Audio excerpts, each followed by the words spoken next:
That's not even part of the equation. You got to stand up for something you believe in, and I'm telling you right now, Mark Grace was the best first baseman in the history of the organization. Ryan Sandberg, the best second baseman. Best third baseman of all time, Aramis Ramirez. And a lot of people are going to fight me on that because they're thinking, hey, Gary Gaetti played for that team. Well, no. First of all, Ryan Sandberg was a beautiful and amazing, astonishing, something of an essence, a little bit of character, a little bit of problems. But hey, when you go into right field, you got to go Sammy Sosa. Center field, Lance Johnson. In left field, Henry Rodriguez. Behind the plate, who are you picking? Who are you picking behind the plate? Rick Wilkins, nothing else.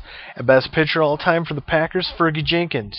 Listen, guys, I have an astronaut's wit and Taylor Swift's beautiful voice, and I'm not afraid to use it. If you got a problem, if you got something to say about the Cubs, you say it to my face. You say it right to my face.